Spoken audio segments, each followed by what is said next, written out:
Greetings, everybody. If you're watching on YouTube right now, go ahead and hit that subscribe button. We like that, and give the video a like. Also, leave your comments in the comments section. I'm sure there's going to be a lot after the performance we watched from the Nebraska Cornhuskers this past weekend. Dr. Rob, you got to give me some credit. You have to give me some credit. I didn't dress in any black and gold. I'm not going to gloat today. It looks like black stripes on that.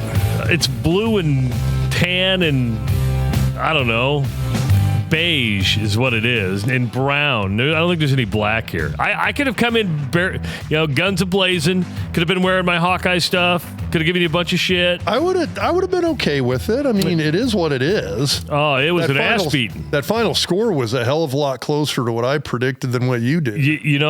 This whole you were a lot closer on the entire season than what I predicted. Nebraska had what would be considered one of the easiest schedules in the Big Ten Conference this year. That's why when the year started, I said 10-2. You were right around that 9-3, 8-4 mark. They end up 7-5. 7-5. Which after the Minnesota game, I did say that I had trouble seeing them finishing better than 8-5. I'm sorry, 7-5 regular season. They only fingers crossed 8-5 after a bowl game. What, they only beat one Big Ten team with a winning record? Yeah, I believe that's right. Yeah. I mean, so, Tom Chattel had an article in the Omaha World Herald that said, this was a good season. Was it a good season? Was it a good season? I'd have to read the article. Are you sure you're not taking something out of context? No, he said it was a good season, but the honeymoon for Matt Rhule is over. I don't know if I'd call this a good season. I'm with you. Let me ask you it in a different way. Is Nebraska better this year than they were a year ago? So now this is the question that does kind of intrigue me, because I see a lot of people discussing it in terms of, has there been progress? And I would say, yeah. Are we? I mean, now. Where the hell is it? I got to look at it in terms of big picture here as well, too. Okay, Rhule's first 3 years, hell of a lot better than Scott Frost's first 3 years. Okay, but we're talking progress under Matt Rhule. And so now the other thing is I mean, Rhule's been here 3 years. 2 of those 3 were going to a bowl game. That's fair. And it's been the second and third of the 3 years we're going to a bowl game. Regular season record this year. I mean, it's a pinch better. Do I think there's progress? Yes, I do. Now, the question is, I almost want to say, how about you? God, that was horrible. I've had like 2 sips of beer and I'm already. What are you drinking right now? I'm starting off with the Corn Coast Hazy IPA, the Prairie Fog. It's kind of one of their consistent lineup beers. It's a good hazy IPA. I also got the Zipline Dang IPA ready to go as well. So the question is, when you talk about progress, has there been progress? Yeah, we're better than we were. Matt Rhule year 1. Matt Rhule 1 week before the regular season started year 1. We're better than we were then. We're better than we were last year. It's not much better. It's a pretty In what margin. phase of the game? Because defensively, you're not. I think offensively, we took a little bit of a step forward this year. I loved what we did with the running game. I love the fact that Holgorsen came in, took a look at Emmt Johnson and said, why the hell isn't this guy getting a crap ton of touches? I also kind of feel we squandered some of that progress.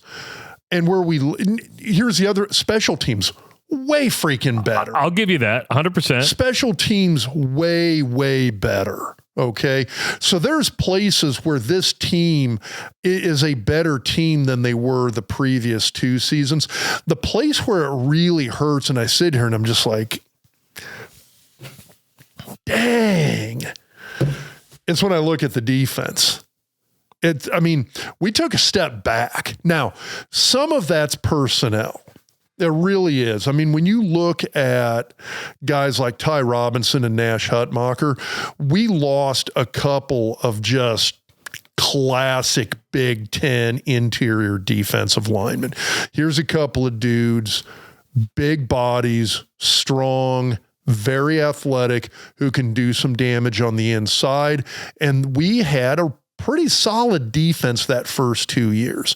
We also lost a D coordinator and a defensive line coach.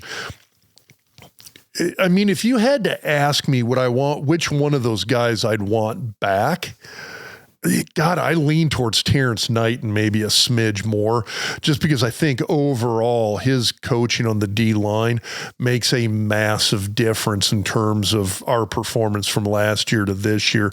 And I saw a big jump up in performance. I saw, it was interesting because I saw when we went from Tony Tuioti, he's gone. We lost performance on the D line.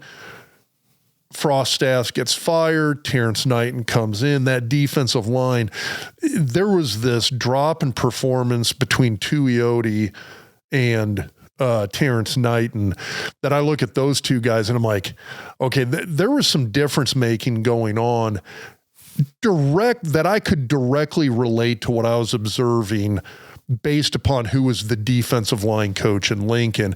And so a really good position coach can make a major, major difference.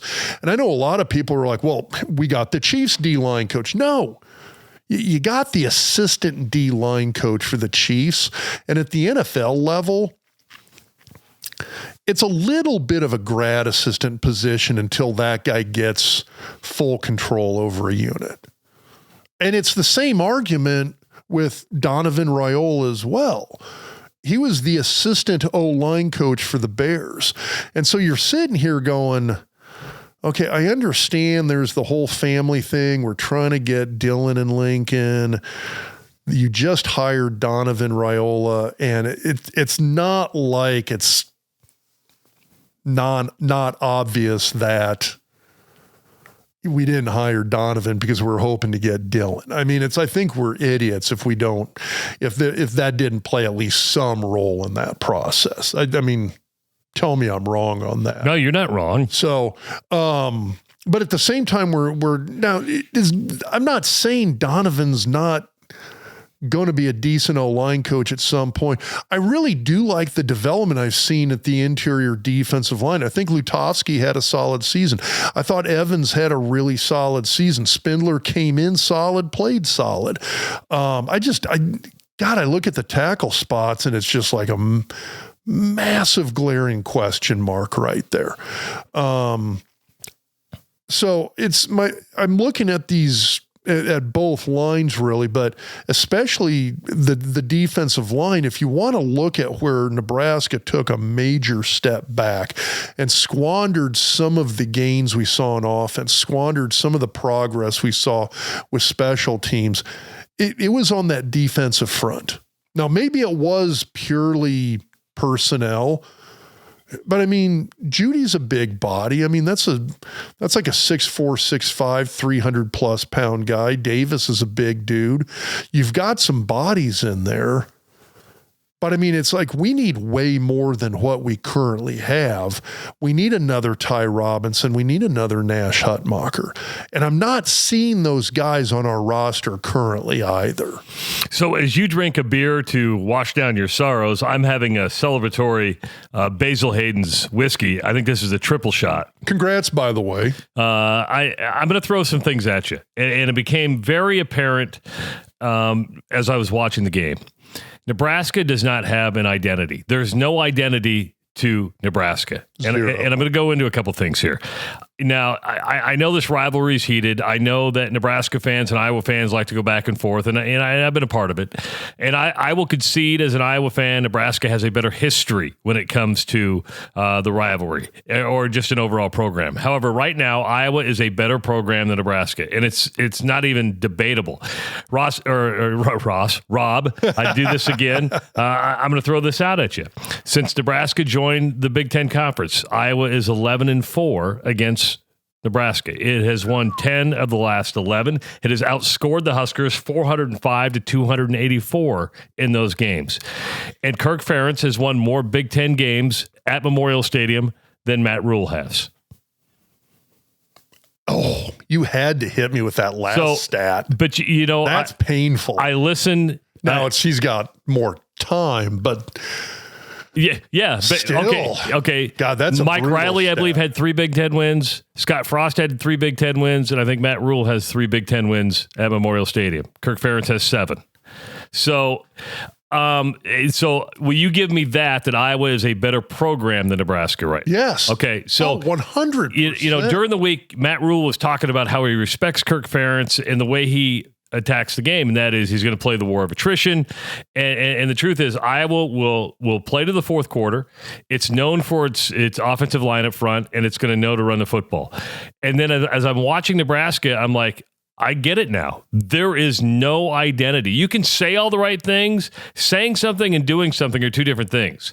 There's no identity for this Nebraska football. The thing that's disappointing here is that I saw on defense the previous 2 years. I saw a pretty decent identity developing. I would agree with you on that. I really did. But what happened? We didn't have it on offense or special teams. And then you lose 2 guys. We lost Tony White. We lost Terrence Knight, and the identity left with them. And I know I got tons of people messaging me, text, Twitter, etc. Well, yeah, but look at Florida State. They kind of suck ass. It's okay. I'm a little bit of a. It's like I got a side team. I got Michigan State. I got Florida State. I got Lehigh now. Definitely got Augustana. Man, you got a lot of booty calls when it comes to college football. You know that? You're like hedging your bet. Little bit. Lehigh's playing great. They got a first round bye. We'll see what happens when they got Villanova next week, and they just torched Harvard. Anyway, we're digressing. We're digressing into FCS. It's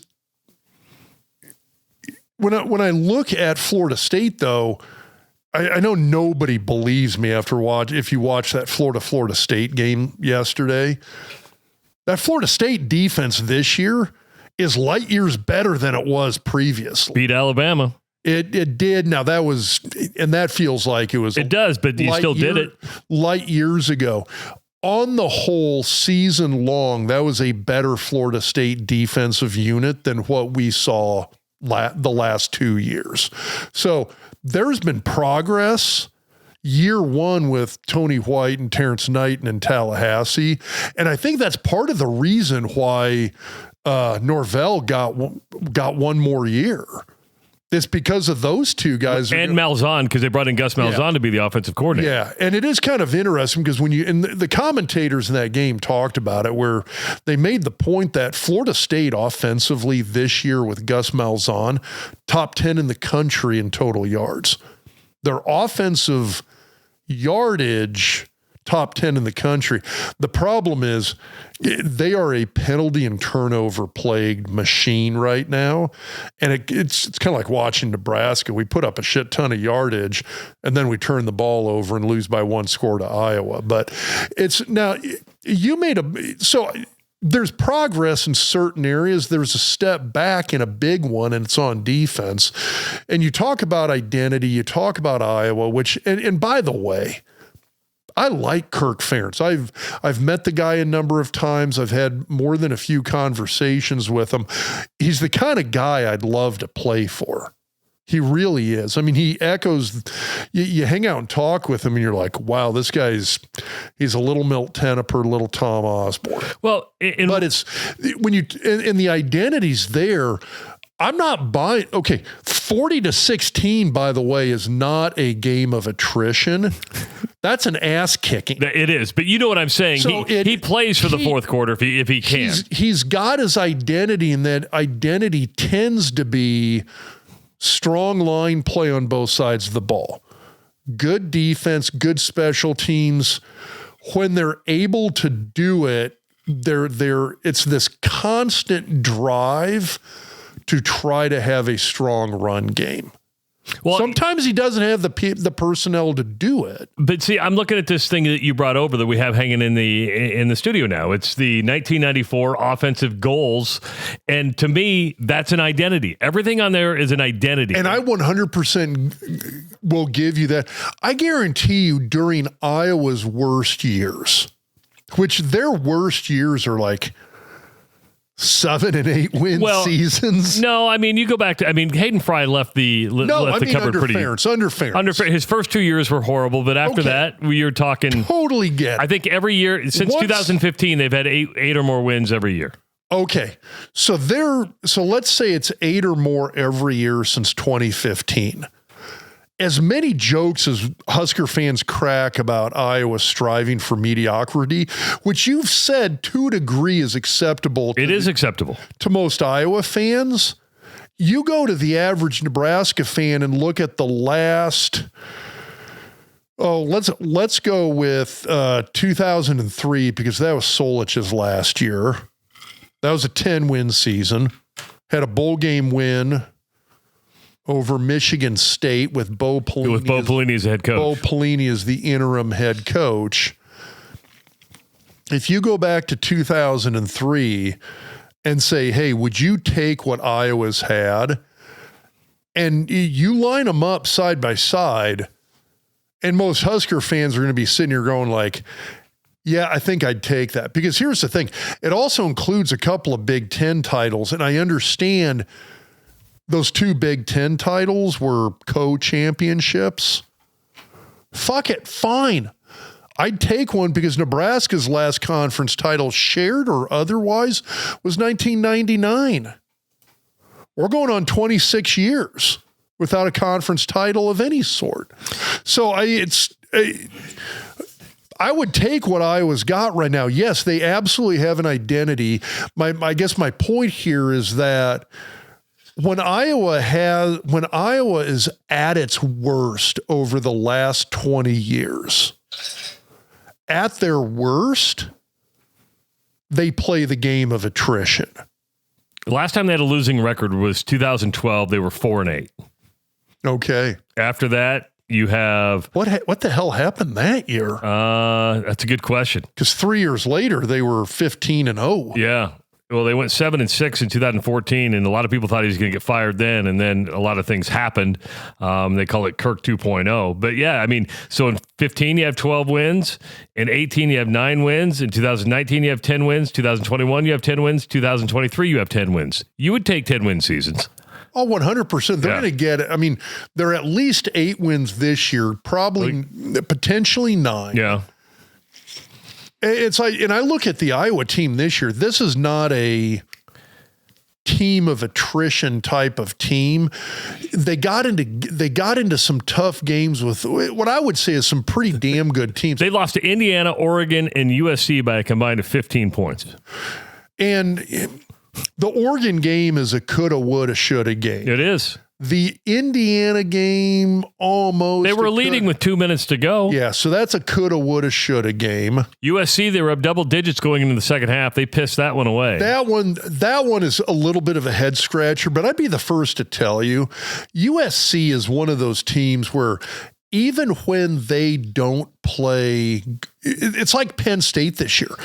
Even when they're not playing good team football, God, you look at USC, that is just, it's freaking athletes anywhere. If I was a head coach, and I always tell people, it's kind of a fun game to sort of play. If I was a head coach and I could take over any program in the country, it's fun to sort of, I mean, it's obvious to say Ohio State, Alabama, Georgia,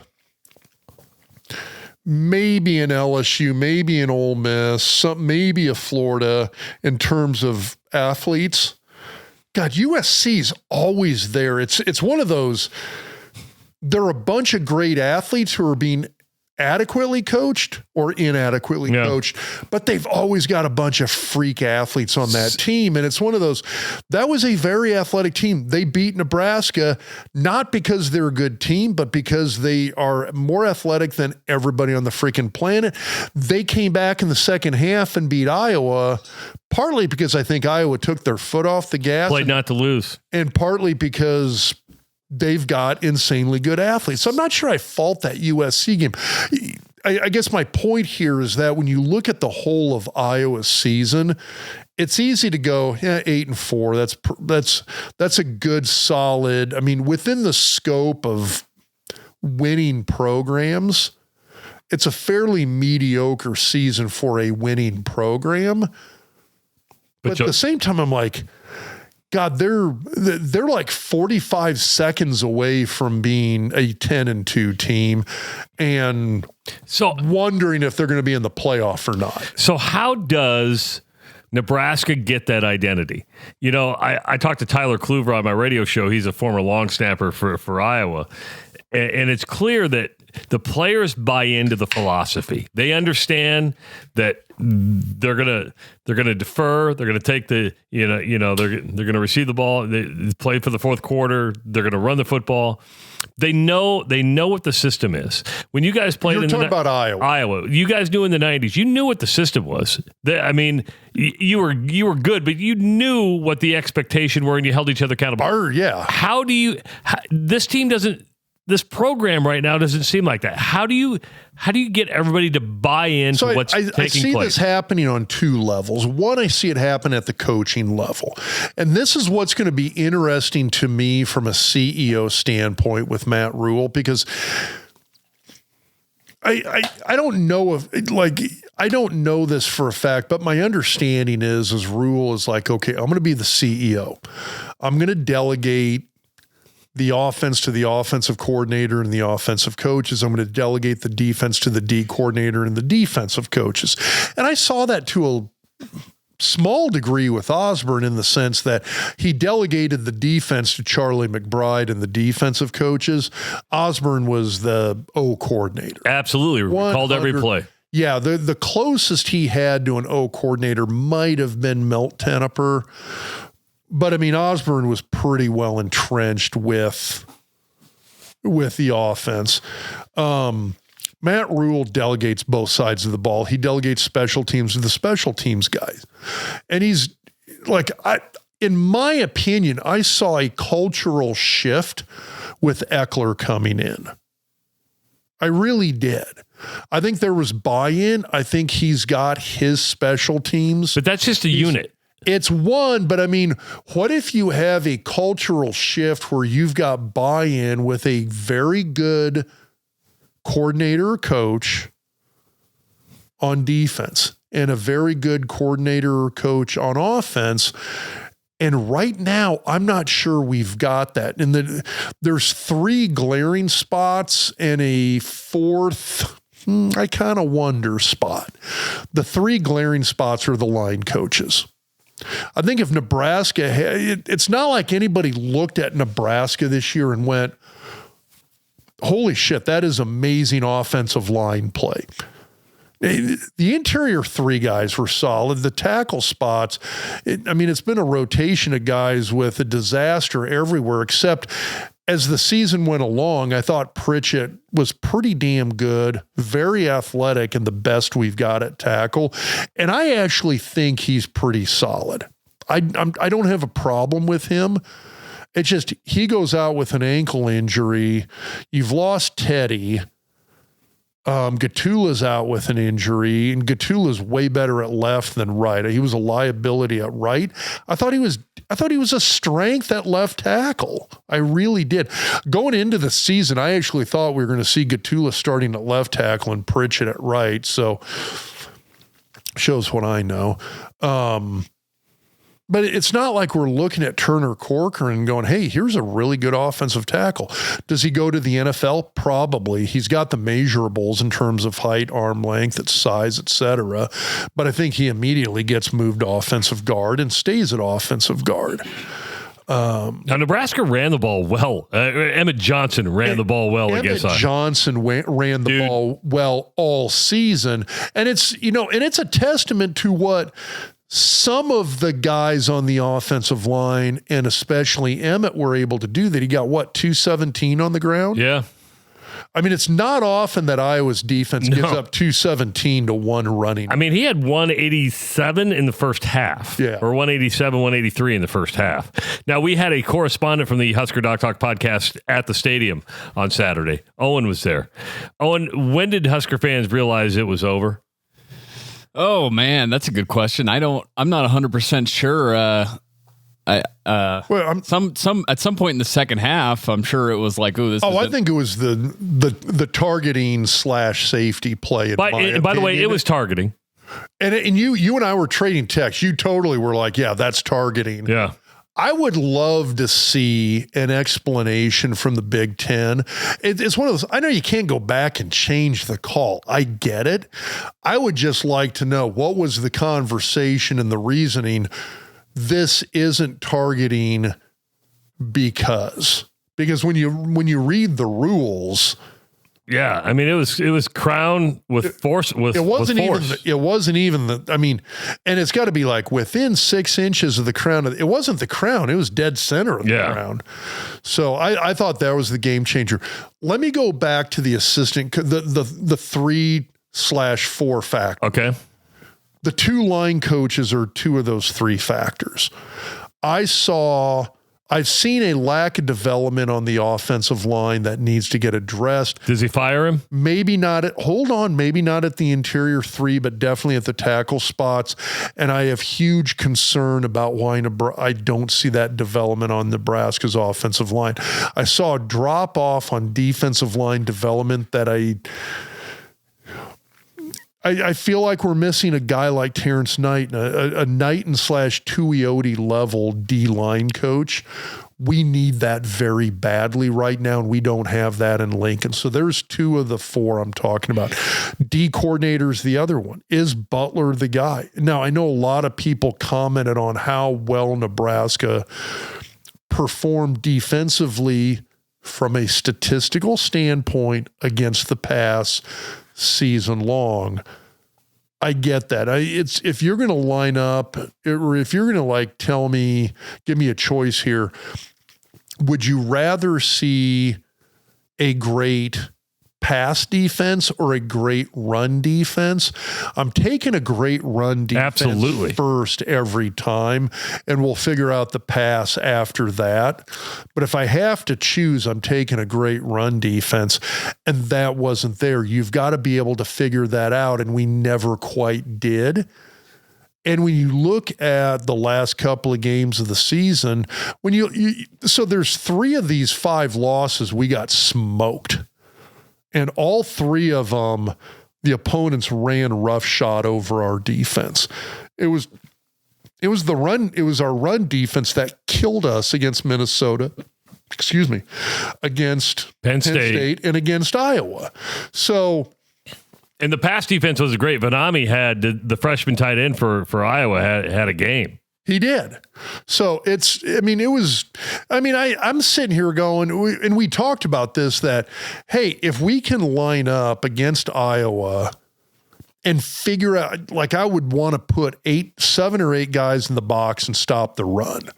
That would be ideal to me. Let's force Gronowski to pass. It's not a strong suit. We're going to keep him from running. We're going to keep everybody else from running. And he was able to run. He was able to run. He was able to pass too, but I would love to take away all of Iowa's ability to run, and we were not able to do that. Do you think there are changes in the coaching staff when it comes to Matt Rhule? Let me finish. So that's 3 out of the 4. I'm jumping ahead, damn it. You're on ABC. You're on DEF. It's the bourbon that's kicking in already. So the 4th is, do we need to take a look at coordinator? There's a lot that I really like about Holgorsen. We need to be able to freaking cut loose. I want to see what we saw when he had White at quarterback at West Virginia. I want that West Virginia offense. Because it's been non-existent. That's not what we're currently seeing. TJ Lateef can run. I don't know if does he have the players to run that offense? Well, and that's a great question, because I look at our offense, our wide receiver room, and everybody and their dog was like, this is going to be it. We've got units in the wide receiver room. I haven't seen that the last month of the season. I haven't seen the wide receivers going and making plays when you need a wide receiver to go make a play. We just haven't seen it. I mean, there was kind of that. I don't know the name of the route. It was right side of the offense consistently. Lateef wanted to try and hit that pass to the guy on basically was like a post route. By the way, right. Lateef threw some nice balls. I know people aren't going to like his performance. I thought he threw some really nice balls. Okay. And that's the thing. He was putting the ball where it needed to be. He just wasn't getting the catches. Yeah. And that's the thing that's funny about when I look at Lateef, when I look at Raiola, this season's failures are not due to the quarterback. It's not a TJ Lateef. It's not a Dylan Raiola problem. I would be perfectly happy with either of those guys as Nebraska's quarterback. I'm not sitting here going, yeah, I hope TJ Lateef is the guy and Raiola transfers. I'm not sitting here saying that. I'm perfectly good with Raiola. I think he is an amazing passing quarterback. I think having a guy who can run adds a dimension, but I also think Raiola is so good at passing the ball. I think he kind of transcends that a little bit. Not a lot, but a little bit. And so I'm perfectly good with either quarterback. Our problem is not a QB problem. Our problem is a D coordinator problem. It's a defensive line problem. It's an offensive line problem and maybe needing an O coordinator who can kind of cut use and use the talent that he has. Where's Carter Nelson? You just described an identity. Yeah, there is no identity. We don't have an identity. I think they were trying with the run game, and if you look at Nebraska's run performance this year, especially with Emmt Johnson, there is way more identity there with that, and maybe it's maybe we just need another year with Dana working his way through this system, getting a few more of his guys in there. But God, we need some line play. We didn't have it on either side of the ball most of this year. And that was something we talked about. Nebraska's defensive front, their ability to stop the run. We were discussing that after the Cincinnati game. After the Cincinnati game, we're sitting there going, thank God we got a win. But shit, our defensive front got pushed around. That was a concern week one. Guess what? It did not ever get better. And that should be concerning. And I understand the question is it a personnel thing? Is it a coaching thing? And I guess my worry on the coaching side is that I would hope that at some point the coaches were like, okay, we run this 3-3-5 defense. We're going to morph it into a 4-3 just so we got an extra big body up front. That fourth guy on the defensive front, we're going to make it more of a defensive end than an outside linebacker, more than that jack position. And we're going to load up and kind of put some bodies up front to be able to stop the run. And I don't know if I ever saw that. So I want you to be like Dr. Rob. I want you to be like me. I want you to be like Owen, and that is wear G-Defy shoes, because every athlete, every patient knows the moment when the body says stop, the ache takes over and you're done. But most of the pain doesn't start where you feel it. It travels through the body like a chain reaction. That's why G-Defy shoes with Verso Shock technology, a mechanical spring system invented in 2006, is such a game changer. They don't just cushion impact, they absorb shock and return energy to help your body move the way it was meant to. Try G-Defy shoes now and get $30 off plus free shipping when you use the promo code DocTalk50 at checkout. That's all caps. Go to gdefy.com to get back in motion. That's gdefy.com. Experience the difference that Dr. Rob does, that I do, and you will not be disappointed. Makes a great Christmas gift. That's right. They have lots of styles. You're looking for something for Christmas. Go, you know what? Here's a pair of G-Defys. Walk better, run better in 2026. You know, life throws legal challenges at all of us, and when it does, you need a team with trusted, respected, and proven lawyers. Orr Law Group provides expert legal representation with a client-first approach, specializing in personal injury, workers' compensation, family matters, and more.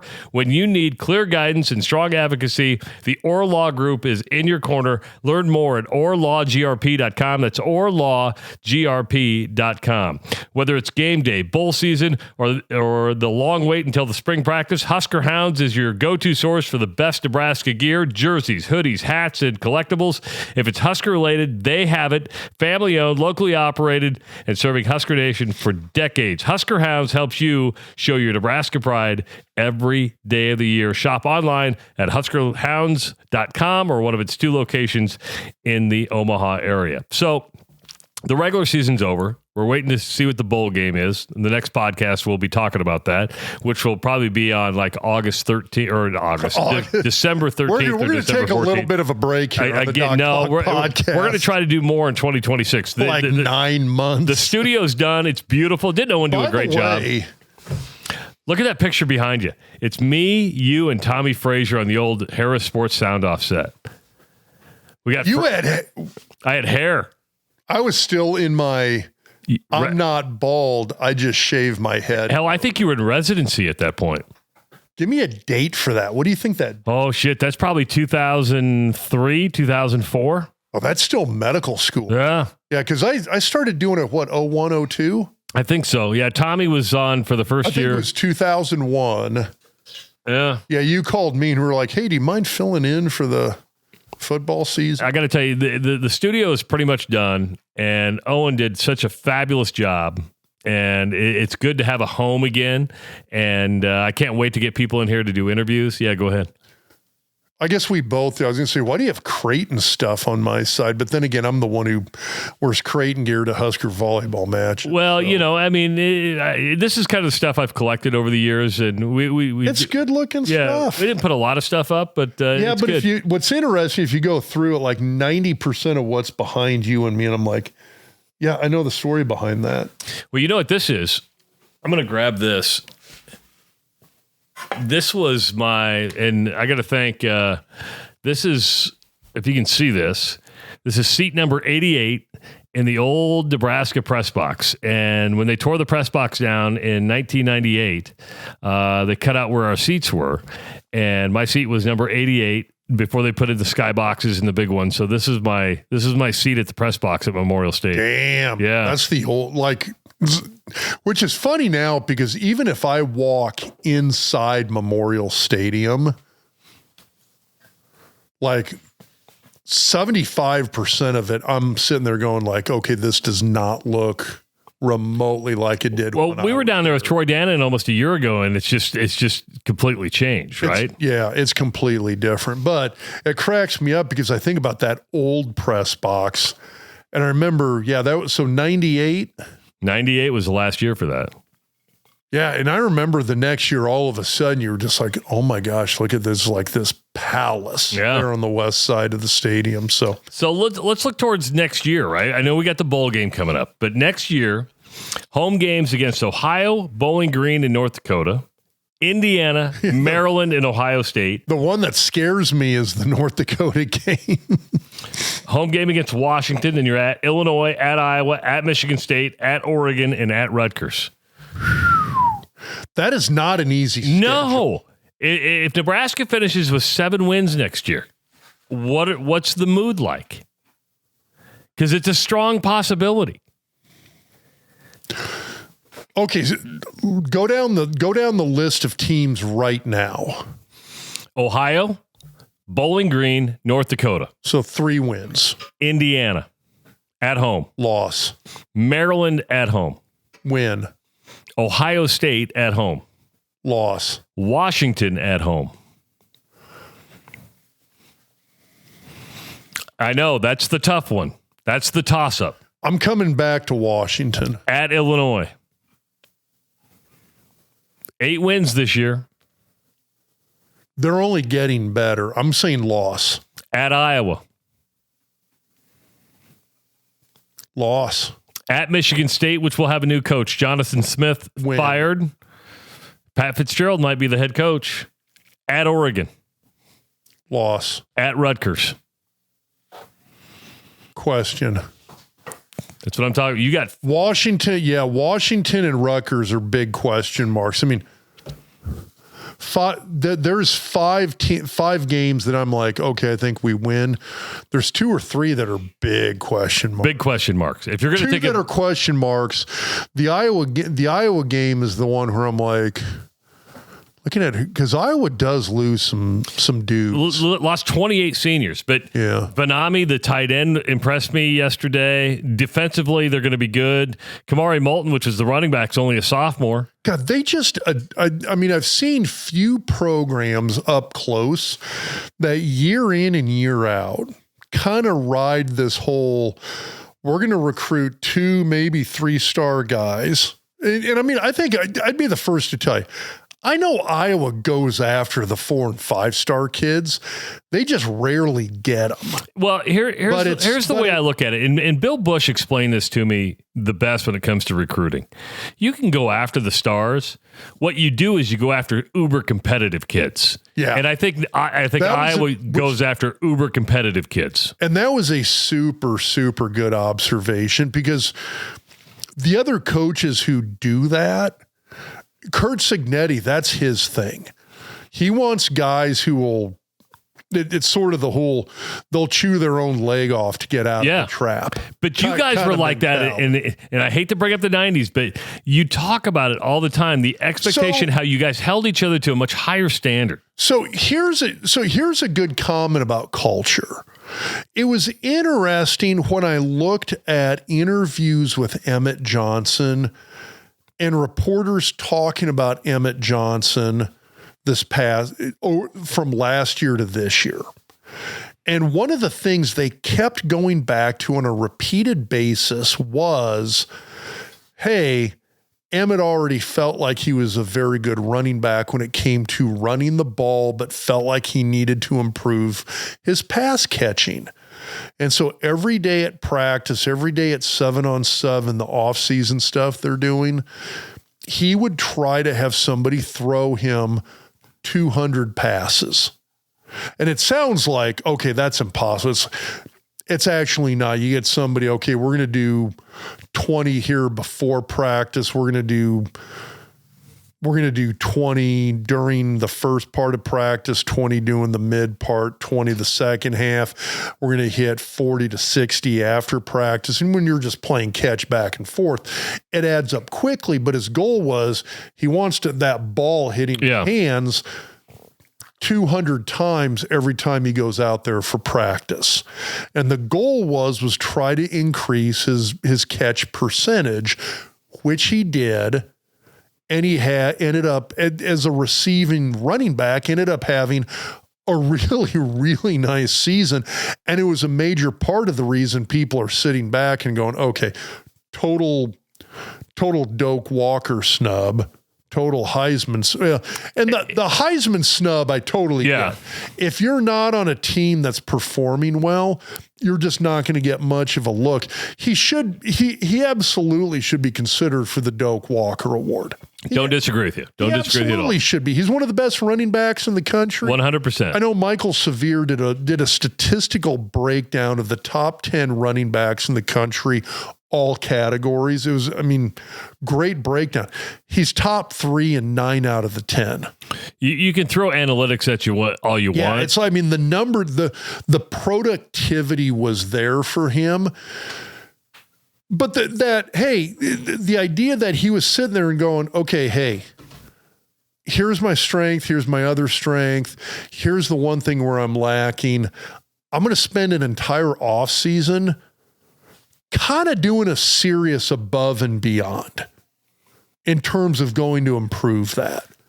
And what I thought about, and I know there's a whole bunch of eye rolling that's going to happen here, and people are going to oh, Rob's living in the 90s.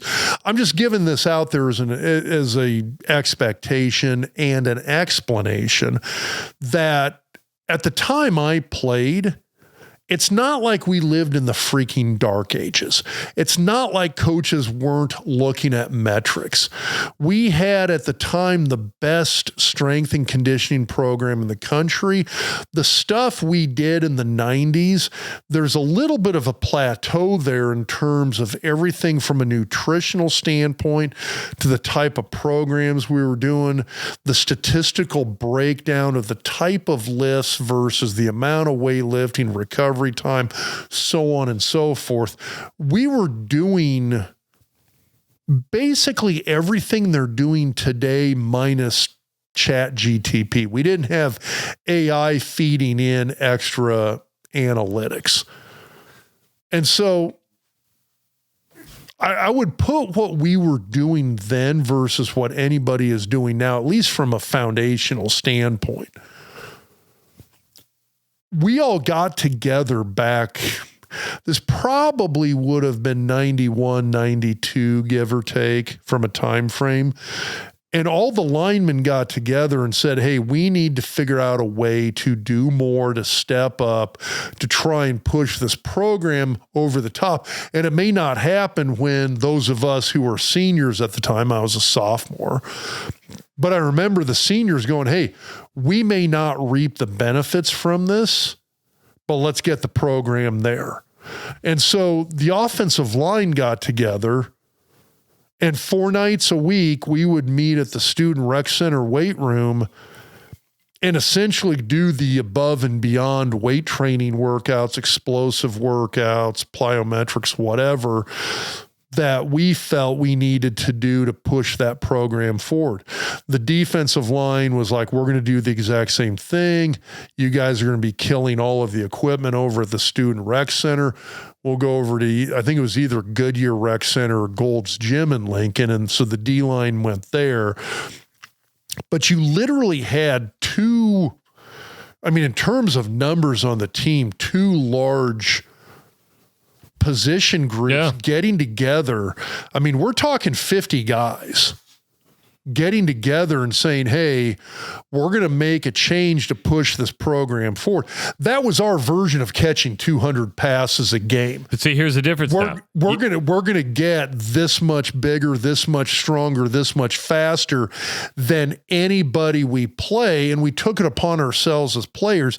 And every time I listened to these interviews with Emmt Johnson, he was like, hey, I felt like I needed to do this, and so it wasn't part of practice, but I'm going to go catch 200 balls on my own time, on my own effort, to try and push my own performance forward so I can help push the team forward.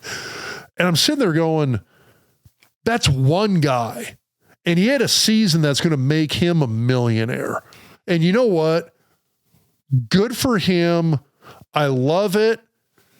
What I hope is that there's 100 other guys who are now sitting back now that the regular season's over and looking at Emtt Johnson and going, shit, we need 100 guys catching. And that's an identity. 200 balls. That's an identity. That is a fucking identity right there. And if you're not, as a team, you're not looking at yourselves, because I've been around enough college athletes. I got 3 college athletes in my immediate family, and I understand the whole, you've got trainers and strength coaches and position coaches going like, now we want you to do this and this and this. And I'm sitting here going, I got in shouting matches, like damn near came to fisticuffs with head strength coaches and assistant strength coaches and athletic trainers. And I mean, it almost went at it with one of the team orthopods once. And it was all about, okay, I understand you don't want me to overtrain. You don't want me to get injured. You don't want me to aggravate an injury. And I'm sitting here going, we need to take this program to a higher level, and we need 110 guys all on the same page catching 200 balls every day at practice for an entire off season. And there ought to be an Emtt Johnson mantra of 200 catches. Yeah, because that extra work paid off for him. And you're right, he's going to make a lot of money. And everybody's looking at him going, okay. I mean, right now, what is the one glaring bright spot for Nebraska football, Husker football, 2025 regular season? Emtt Johnson. It's Emtt Johnson. I'm not arguing with you. You get 100 guys going, I'm going to do what he did. You've got an identity. How much is that on the coaches? How much is that on the players to go? Fuck the coaches. Give me 100. Sorry, I swear to God, I'm actually only 1.5 beers in. I mean, the bourbon hasn't even made me swear like a sailor But I'm yet. serious about that. It doesn't matter. Get 100 guys going and saying, I'm going to go be Emtt Johnson. And you know what? If you want to add a selfishness to it, I'm perfectly fine if most of those 100 guys are going, I'm going to go do what Emtt Johnson did and then hit the portal and be a millionaire. I'm going to go do what Emtt Johnson did and go to the NFL and be a millionaire. I don't care what your motivation is. We didn't have the transfer portal when I played. We didn't have NIL when I played. Well, you did. It just came in a brown paper bag. Yeah, guess what? Nobody was giving the son of the director of housing a brown paper bag, especially since I was a freaking nerd. But anyway, it's because you were too honest.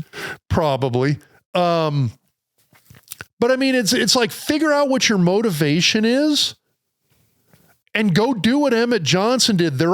It's the entire offseason mantra for Nebraska football for each individual player ought to be 200 catches. Somebody put that on a goddamn t-shirt. We know people, I mean, at Raygun, Triple B, my guys at Two Seam, put 200 catches on a t-shirt and distribute it to the Nebraska football team. Do you think they'll listen? And I don't know. And you brought up transfer portal. Is Emtt Johnson a Husker next year? Meaning, does he go to the NFL? He goes to the golden transfer portal. Okay. So during the week, this past week, I think it was CBSSports.com or somebody came out. By the way, good for him. I knock nobody for going to the National Football League. If he doesn't go to the NFL, I'm sitting here going, okay, this is almost kind of weird, and I'm mildly disappointed in the guy. It came out reported earlier in the week that Dylan Raiola, Nebraska's bracing for him to enter the transfer portal. I got news for everybody. Which that CBS News report, listen, here's the deal. Was like, hey, we're going to report that there's rumors. Well, here's the deal. Now, and it's for every team in America, you should brace that every one of your players is going into the transfer portal at the end of the year. You should brace that anybody who has a great season goes into the 100%. Look at you cracking that. Is that a fairy nectar? Ooh. So I got the cross train. I had this last. By the way, week. I'm not letting you drink as much as you did last week. I'm not. I didn't have that much. This was somewhere in Middle America. He had 9 last week. Okay, no, I came on and said this is going to be a 9 beer podcast. We started at 4:30. Left my house at 9 p.m. I did not actually drink 9 beers. Owen was. This is their West Coast style. I counted IPA. the cans. I'm just saying you should prepare for everybody to go in the transfer portal. Yes. You just should. And just it's a given. Yes. At this point. You know who's going to be looking for a quarterback? Lane Kiffin. Guess who else is going to be looking for a quarterback? Iowa.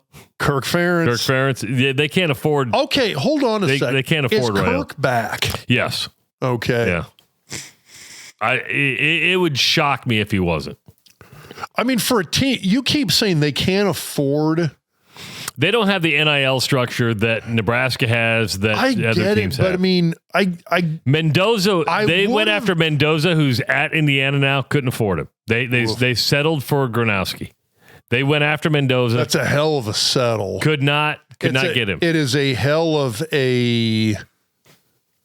I'm trying to think of a way to phrase this. It is a hell of a compensation they've made to get to where they're at without getting those guys. And that's fair. But I'd also, I mean, again, this is one of these things where if I'm a Power 5 program, Power 5, now it's Power 4, I get it. If I'm a Power 4 program if I'm going after great players, if I'm going after great coaches, man, I'm following the Curt Cignetti process.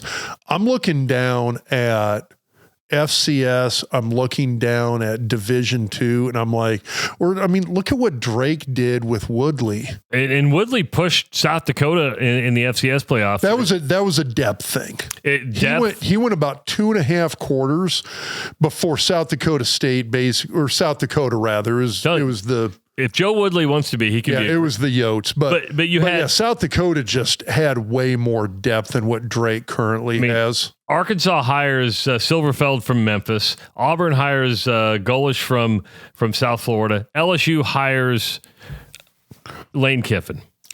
We've talked about this before. Dude, this was a messed up weekend.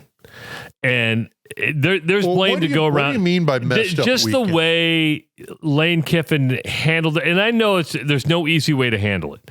And now people are mad at Ole Miss for saying you don't get to coach the playoff. I understand why Ole Miss is saying you don't get to coach the playoff. Because if you're going to make it in the playoff, all it is a TV commercial for LSU. Do you remember when Nebraska hired Bo Pelini to replace Callahan? Yeah, he was at LSU. He was at who played in the national title game. And it was a Nebraska commercial. It was 100% a Nebraska commercial. Yeah. Every time that camera hit the sidelines, here's Bo Pelini, next head football coach at Nebraska. When Scott Frost took the job at Nebraska in the Peach Bowl. Yes, they knocked off Georgia. Was it Georgia or was it Auburn? I thought it was Auburn. It doesn't matter. They won. Who cares? They won, and it was a big recruiting boost for Nebraska. And I understand Ole Miss going, no, you if you're leaving, you're gone. And I know Lane says he respects it. I get it. Do you think they should let him coach it? I don't. I don't either. And it's interesting because I look at this in the sense of if this was pre-transfer portal NIL era. If I'm Ole Miss, I'm like, absolutely finish this out, get us as far as you can. Portal NIL era, nope. Yeah, get the fuck out. Now the other thing about it is that's interesting here is I would love to see what the monetary difference is, length of contract, between what he's going to get at LSU versus what he's been getting and was going to get at Ole Miss. Ole Miss was going to match anything that Florida and LSU threw at him. I think the difference is this. And I heard this, and it actually makes sense. He built everything at Ole Miss through the portal. I'm never leaving Ole Miss. But the difference is going to be this. There would have been statues. And I don't disagree with that. I understand the thought here is that you can recruit to LSU and keep guys around longer than you can having to build a team every year through the portal at Ole Miss. And you're going from a much bigger fan base, a stadium that seats 68,000 as opposed to 102,000. Now, I will also say this. If Lane Kiffin doesn't win a national title, this is all for naught. It's national title or bust. It's not playoff. It is national title. That's the expectation. Although if you look at LSU, Saban won one, Les Miles won one, Ed Orgeron won one.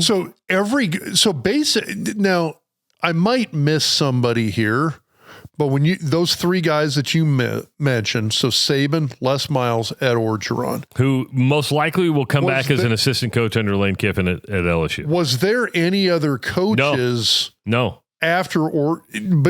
Between or after any of those other guys? No.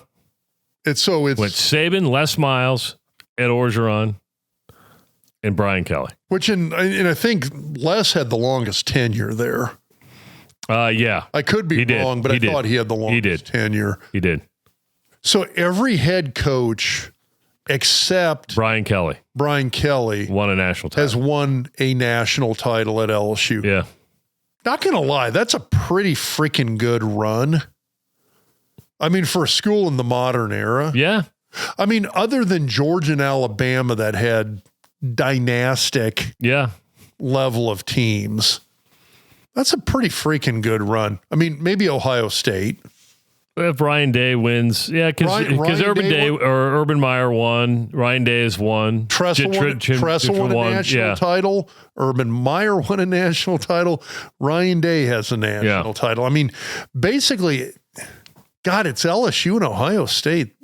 I mean, outside of Alabama and Georgia. But you understand what I'm saying. You're spending $12 million a year plus bonuses, 7-year deal. If you don't win a national title in that time, it's all for naught. Yeah, I understand the whole, in the era of the portal where you've got to re-recruit your team every year, you have to restock your roster every year. And Nebraska is no different. It's the same for everybody. Totally get it. Are you better off doing that at LSU versus Ole Miss? God, he could have stayed at Ole Miss and won 8 to 11 games a year. But maybe never win a national title. I bet he would have punched one out at some point. Might have. We'll never know now. Yeah, I get it. I'm not, and I'd be the first to tell you, LSU will spend money like nobody's. Yes. I mean, their facilities. Second to none. It's insane. Like you and I have walked through Nebraska's and I'm sitting here going, okay, it's almost weird how nice it is. I mean, it's nuts. Now, and it's like, and you look at LSU, it's way better. Like individual players have hyperbaric oxygen chamber tanks that each individual player gets one, for God's sake. It's crazy. It's nuts. Now, what I would hope is that when you look at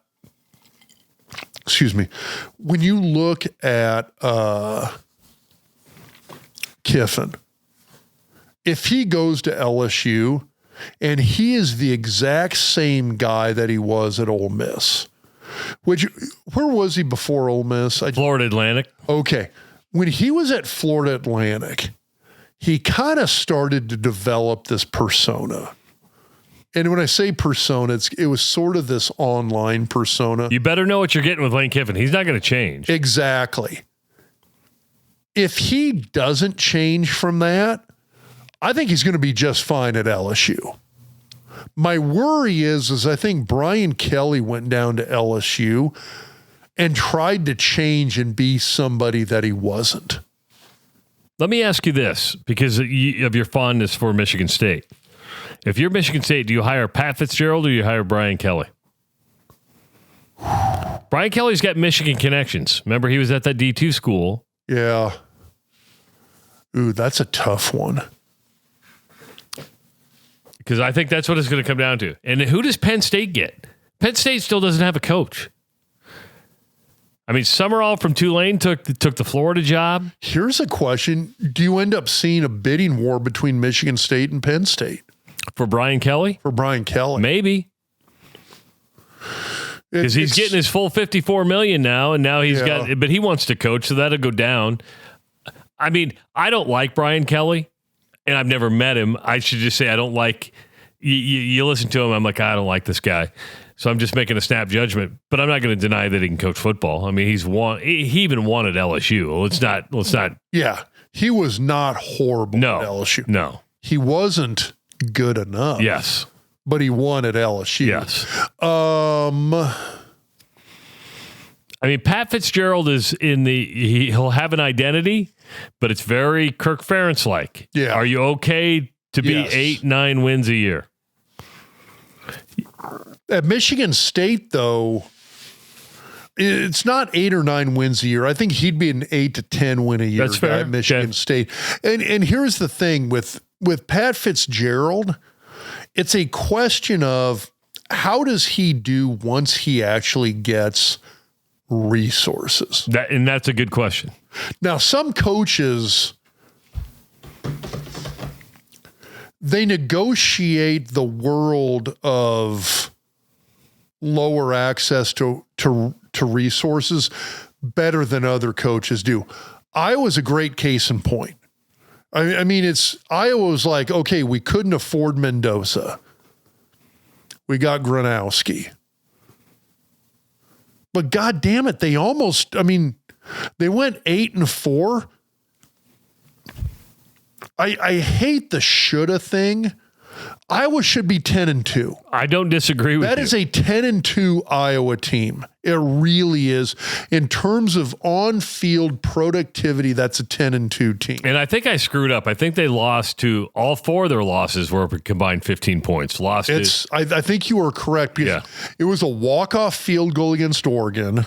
And then it was 5 points to Indiana. It was 3 points to Iowa State. And 4 or 5 points to it was total. USC. That was a 4-loss total was 15. Yeah. Crazy. That isn't so. But it shows you how far Nebraska has to go. Some coaches figure out how to, and they thrive in that environment. The question is Michigan State that environment? And I'm not sure it is. I mean, everybody wants to say they're Michigan's little brother. God, for the better part of a decade and a half under D'Antonio, they owned Michigan. Went to the college football playoff, and it was just a 4-team playoff. It was. It's like they got a Big Ten title and a Rose Bowl win prior to the play. Yeah. D'Antonio, God, he left a hell of a mark there. I mean, he owned those guys up in Ann Arbor. So they own Notre Dame. D'Antonio had a great run there. I'm not sure Michigan State is a Iowa Northwestern limited resources program. I think there's money in East Lansing. Go ask Izzo if there's money in East Lansing or not. Because there's money in East Lansing. Because I guarantee you, Izzo will tell you there's money in East Lansing. So the question is do you get the right guys in place to make use of those resources? If you're asking me, who do I like better as a coach, whether it's Pat Fitzgerald or Brian Kelly? Fitzgerald or Kelly. I think I'm taking Brian Kelly. I think Pat Fitzgerald is a better fit at Michigan State. I think Brian Kelly is a better fit at Penn State. That's fair. Because I think in terms of who's got the resources, Penn State has more resources than Michigan State. And in terms of managing that, I think that's how it plays out. But as we've kind of made fun of Brian Kelly over the years a little bit. But he wins. He won at Cincinnati. He won at Notre Dame. He won at LSU. It's not like he's a bad coach. And here's the thing. I 100% guarantee you at some point he's going to be a National Football Foundation Hall of Fame coach. Here's the deal. At LSU, he was a bad fit. He wasn't a bad coach. He was a bad fit. And that's where fit does matter. And he did win. And I think, and that's the thing with Lane Kiffin. I think Lane he's one of the very few people, and I think he took some time to figure this out for himself. When you look at Tennessee and USC and the Raiders and everything else, he was trying to figure out, how do I make this work with my personality and who I am? I think he went down to Alabama, and I think, honestly, I think Nick Saban slapped him upside the head and told him, hey, here's how you make it work. Go down to Florida Atlantic and you will make it work. And he did. And then he went to Ole Miss and he made it work. Has Matt Rhule made it work in the Big Ten yet? Not yet. Will he? We don't know what he can do after 4 years. It depends on what he does as the CEO of the program. We have to see some changes, and it goes back to what I talked about, O-line, D-line, D coordinator, and maybe offensive coordinator. Hey, Owen, anything you do different in here? The basement studio is now finished. Anything you would do different? I mean, it's never finished. It's always it's never finished in the sense that it's always going to keep changing and need way more red. getting and adding more stuff or taking Which, stuff by away. the way, I apologize for interrupting you, Owen. My wife made a comment about, the folks who are like, what the hell is up with you guys talking about beer all the time? When are we going to get to the sports? Yeah. My wife pointed out like our social media avatar is a bunch of beer. Features 3 glasses of beer. Yeah. It might play into the discussion. I've reading all these I've been helping you guys out for what is this, year 4? Yeah, I think so. 3 or 4. Yeah. You say help us. You've been running the show, dude. Forget helping us out. You are the guy that makes this shit go. The YouTube comments are always going to be, just people spewing off into the abyss there a little bit, and especially if they don't understand kind of the format that's been going on here for the last, whatever it is, 15 years. Yeah. So I wouldn't take them too seriously. We don't. If it's a good suggestion, it's a good suggestion. If not, then. Which I do. I mean, I do. The people who make what, in my opinion, are serious questions, serious inquiries. They look at this and go like, hey, would you guys talk about this or cover this? I like those actually. Yeah. I read every but single comment. it's one of those things where at the same time. You do more than I do. Oh, yeah. At the same time, too, I'm also sitting here going like, dude, it's social media. How real is this? So just to let everybody know, we will be back with another Doc Talk podcast the weekend of December 13th and 14th. I don't know which day we'll record on. I'm going to take a little vacay if that's okay with you. You might be somewhere else. I might be somewhere else. But we'll be back. And now that the season's over, the interview portion of the podcast starts. And we like doing interviews. Which, if you got somebody you want us to reach out to, let us know. Yeah. I've got a couple ideas. I think I've got one lined up for that weekend. I would love to get Bill Bush back. Well, Bill's already told me he'll come back. Yeah. So Bill is... The dude is we need to get Joe Mowgli back up. They fired Tim Beck at Coastal Carolina. I saw that, which, that was a rough one. It's like I texted Joe. He never got back to me. This time of year, the axe always falls. It does. But I got some other interview ideas. If you do have interview ideas, Owen brought up, we got me, you, and Tommy sitting there. We should just get Tommy in here to just talk about the good old days. It would be... You know, I would love to hear about from Tommy. What? I want to know about the recruiting. What was it like coming out of high school at that? And wonder what it would be like today for Tommy Frazier. No kidding.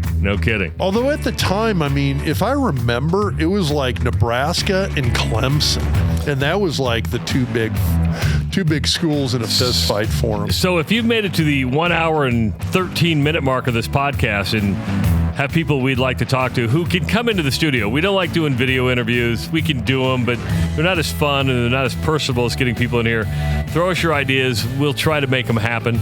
We could even be mobile if we have to. We're only mobile for certain people. Matt Rhule, Troy Dannon. We'd be mobile for those people. But otherwise, we want to get them in the basement. Do you know who I want to interview? Who? Hoiberg. I think we might be able to make that happen. Maybe after the season. I would love a Hoiberg interview.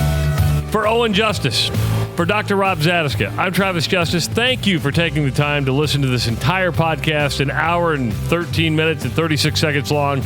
We'll be back in a couple weeks with another edition of the Husker Doc Talk Podcast.